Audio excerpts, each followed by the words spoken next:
Hi,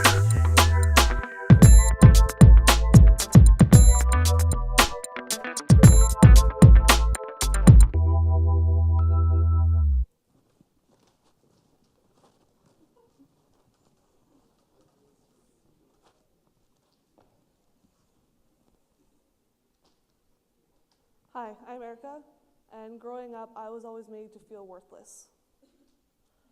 In elementary school, I was outcasted by the other kids. When we would play games like tag or Foursquare, I was the first one out, I was the last one picked, I was always excluded. Sometimes I was even left in a field sitting alone crying. I was at a different school, a little older, still in elementary school, and some kids asked me to play house with them. I was pretty excited at the fact that someone wanted to play with me, that I was included, but I wasn't included because in the game house, I was either the evil stepmother or I was some sort of abused animal. So while the other kids were all playing, having fun, I was either in jail or in a separate room, sitting there alone, feeling unimportant, like I didn't belong, like I was worthless. I started middle school, and I met someone who seemed like they wanted to be my friend, and I was really excited. I thought I finally found somewhere I'd belong. I finally found a friend who cared about me and wanted to be my friend and wanted to get to know me. After the first week of school, they ended up ditching me, and I realized they were my friend because they thought I would be friends with the popular group and get them into that group. That didn't happen, so they left me and I was nothing to them. And the next day, rumors were started about me and no one talked to me for weeks at the school. I would walk by, people would whisper as I walked by, they would laugh as I walked whenever I said anything. I felt so alone, like I didn't belong. I was nothing, I was worthless. Whenever I had a friend, the reason that they were my friend was because they felt sorry for me. And when they weren't my friend, it was because I was too clingy. Their friends didn't like me, all sorts of reasons like that. I wasn't important where I was. I didn't mean anything to anyone. I didn't belong anywhere. I wasn't included. I felt so worthless. When I was a kid, I was small for my age, and I liked to play dress up. I always wanted to be a princess. I played with mommy's makeup. I did your average childhood things. But when I got into kindergarten, I was dubbed the ugly kid, the fat kid, the freak. And at first, I didn't care because I was small and I thought, it doesn't matter. They say one thing and then they mean another. We're 5 years old. But as I got older, those names didn't go away. And I started to believe what they were saying about me. And every year, I thought it would get better. I thought I would go into that next grade. I had on my new clothes, my fresh haircut. I thought people would like me. But it never happened. And I felt so scared and alone that I started wearing makeup at grade 5. I was 10 years old. And I'm not talking a little bit of lip gloss, I'm telling you the whole shebang. And I don't think that's really okay for a 10-year-old to feel so bad about herself that she has to hide her face with a mask. I felt ugly. And in middle school, that's a big deal because you're developing and so you get acne, so some things don't match. And that's what took me very hard because I didn't feel like I belonged. And I looked at the people around me and I tried to be like them. I tried to do my hair like them. I tried to dress like them. But that never worked. I felt ugly. And every I would get uglier and uglier as I grew. And I would spend nights looking at myself in the mirror, pointing out my flaws, what I could change, what I couldn't change, how I could hide what I couldn't change. And that's a very sick thing for a little kid to go through. I'm Charlie, and when I was a little kid, I was dubbed with the word weird. Right from the get-go, weird. And nobody knew why. Just your average kid. And my friend said, "Hey, you're kind of weird." I said, "Why?" "I don't know, you're just kind of weird." And that's how it's always been. I've just always been that weird kid. No reason, no explanation. Just that weird kid. And with that label weird, I grew into it, I guess. Guess I grew into being weird. But as a little kid, having a word like that separates you from everybody else hurts a lot. I was the weird kid, and nobody knew what separated me. I didn't know what separated me. I was just separate. It's that little bit, extra bit different. Going into middle school, hey, new school, I'll be different. I won't be weird, I'll fit in, I'll be normal. Still weird. Still no reason, still just weird. Still hurting me every day inside. I'm still weird. I'm still not like everybody else. I need to be like everybody else. I need to fit in. But I'm weird, and I can't. Get into high school. You know what? So I'm weird, so I don't fit in. Oh well. But it's still there inside me, still there today. I'm just that little bit different. That little bit different that isn't okay to the rest of society, that they've felt, I'll dub you weird because you're not like the rest of us, and we don't know why, you're just weird. It still hurts. Still hard to deal with every day. But everybody gets that language. Everybody hears those words. Everybody gets that label. But it's hard. It's hard to deal with. It's hard to deal with that word that sticks with you forever. Everyone has a word. And hopefully, we're able to push past that, and we won't be labeled. We won't have those hurtful words said anymore. We are FREE. It stands for Friends Recognizing Everyone Equally. We are a GSA, a Gender Sexuality Alliance. We started a few years ago. I was in grade 10, Erica was in grade 10. You were not yet in high school, but she joined us and we love her. And we started because we wanted an inclusive place where the words didn't matter. The words that we carry forever, worthless, ugly, weird, didn't matter. We were just us. And it was awesome. Still is awesome. And because we're just us, we're comfortable to go out and be us with other people. So we started going to the elementary school just to get out in the community, and we started reading to the little kids. And because we're a GSA, we wanted to educate about different types of families, about how you can have 2 moms or 2 dads or 1 mom, or live with your grandparents or your foster parents, or whatever your situation is. That's okay, and you're not going to get labeled for that. You shouldn't get labeled for that. We've also done our poster campaign, as you can see one here, and I feel that it's pretty successful. We had our group last year free. We took photos, we printed these posters, they have quotes, they have whatever we felt was going to be an inspiring message for people to see. And we put them up in our school and several other schools. And it's because it's local people saying these things, use inclusive language. It makes an impact because it's us, it's people just like everybody else, using inclusive language and encouraging others to. We've also started diversity training, and that was our biggest step, and we're still doing it now.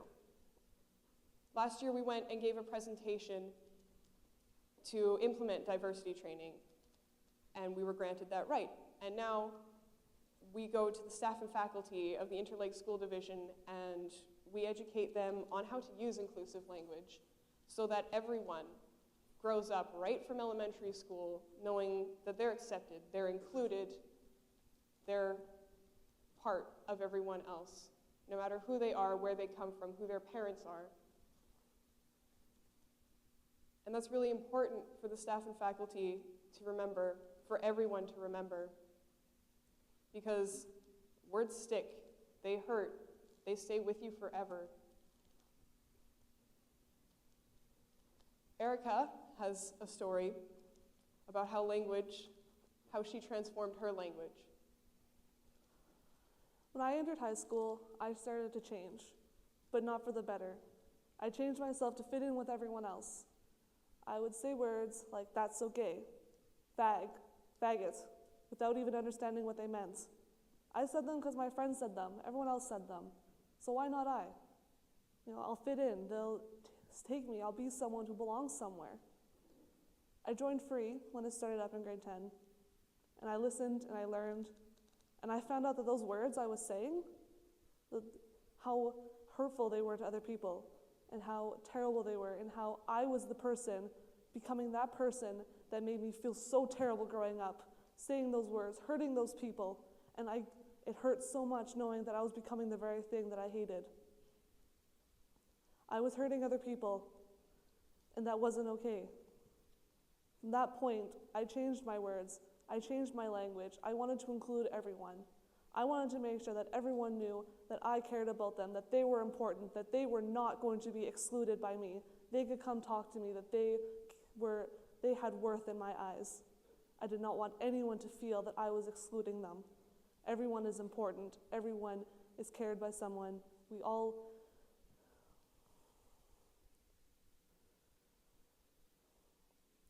Everyone has some sort of worth, and everyone is cared about by someone. And I wanted people to be able to come up to me and talk to me and not have to worry about having some sort of awkward conversation with me because they knew that I was open and ready to listen. There was one thing that I wondered when I started F.R.E.E. this year in grade 10. I wondered, how does homophobia start? And it starts out with a little kernel called an awkward conversation. And it's here now. It's that elephant in the room. It's homosexuality. It's transsexuality.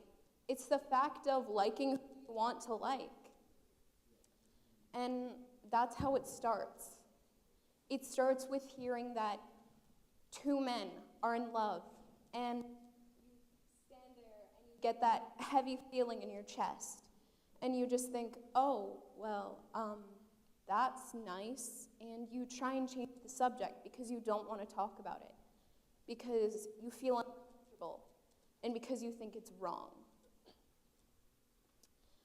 Well, I want to change that and say, too bad.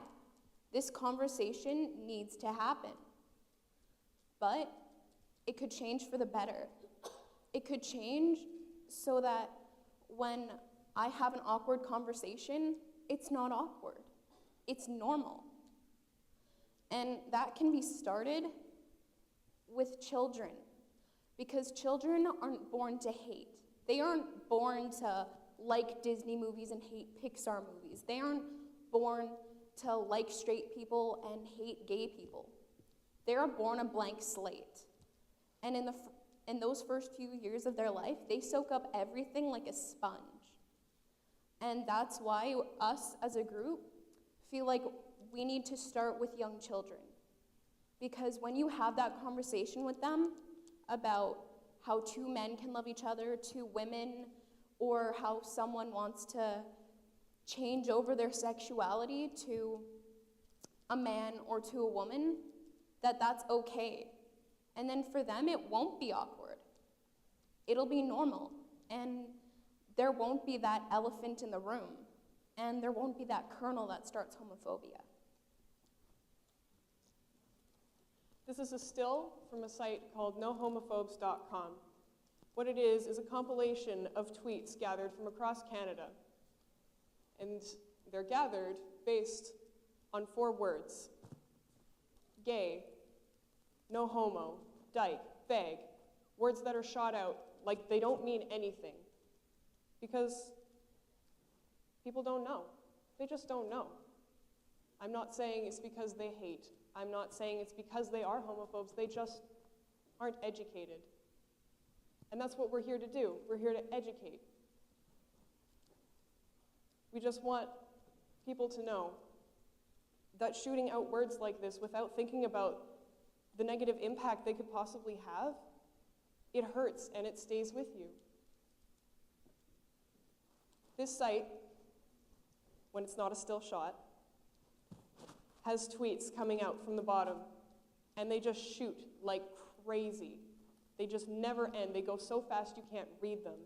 People are shooting out this language like it is nothing, but it's something. It's something to everyone. We hear phrases like, "that's so gay" in the halls every day at school, and it gets to the point where you hear it so much you can't say anything. There's big groups of people. You can't stand up. You can't even mention it because there's like 40 people there. It's not a safe situation for you to stand up. But if they just knew, saying, "Oh, this homework's so gay," it's hurtful. It stays with you. What's wrong with being gay? These words label us, and we don't need these labels. We just need to be us, ourselves, who we are as human beings. Sticks and stones may break my bones, but words will never hurt me.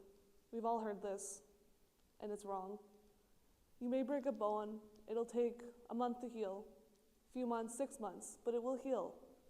When someone hurts you with words, when they break your soul, that takes so much longer to heal. It doesn't just take a few months, or a year, or a few years. It can take the rest of your life to heal. Words are such a powerful thing. They have such a big effect on people. They will change the way the person thinks about other people, about themselves. Negative words are powerful, but so are positive words. Inclusive language. By using inclusive language, you can change someone. They may feel terrible about themselves, but by using uplifting words, they can change their view on themselves. I'm growing and I'm healing from the words that were labeled on me as a kid, but they're still there. It will haunt me for the rest of my life. But being around people that love me, friends and family, I can learn to get past that and know that I do have worth. I define who I am. I define my self-worth, and I define how I will treat others. Treat others the way I want to be treated. I will treat those with respect, and I will treat people like they have worth, because everyone does. Beautiful. What does that word mean? Why would I strive for something that I don't even know what it means? What does ugly mean? Does it talk about your outside appearance? Does it talk about your insides? Does it mean you're a mean person? Does it mean you have a zit on your face? Does it mean you're wearing your shirt inside out? What does it mean to be ugly? And what does it mean to be beautiful? If you're beautiful, are you nice to people? Are your eyebrows perfect? Are you wearing good shoes one day? No. I don't know what it means. I don't think I'll ever really know because everyone has a different opinion. I know that I'll never feel beautiful, but I refuse to be ugly. I refuse. I refuse to be called that in-futured name that has been drowning me for years. I refuse to be put in that placement. I refuse to be told that society doesn't like me. I have a plan. I have a plan to not be beautiful and to not be ugly. I have a plan to be myself, to be Alyssa, to be a girl who's trying to grow up in this stupid place that we call a world. Does it actually matter if you call someone ugly? Yes, it does. But that doesn't make you feel better. It makes them feel worse. There's an activity you can do with anyone, really, but young children even understand. You take a brown paper bag and you give it a face, and you give it a name, and you give it a personality. And this group of people you're doing the activity with, they become attached to it. You know, it's a brown paper bag, but it has a personality. It's someone now. And you say to this group of people, okay,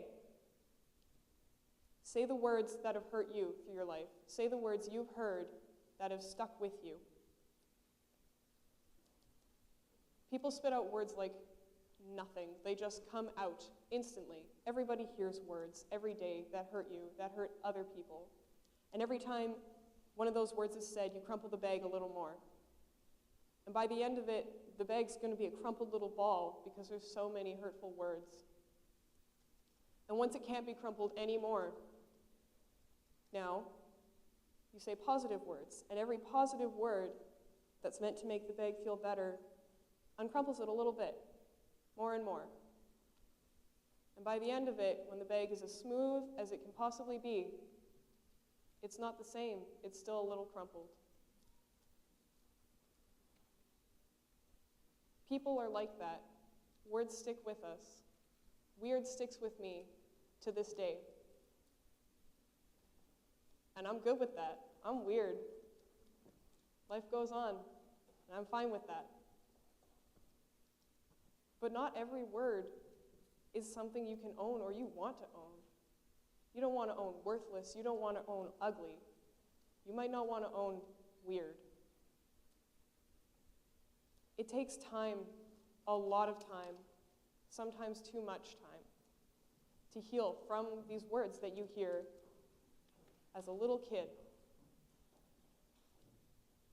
So, as a whole, as everybody, we all need to take a step forward and educate on inclusive language, use inclusive language every day. Think about the language we're using.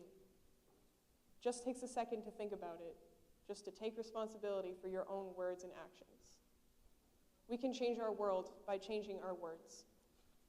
Thank you.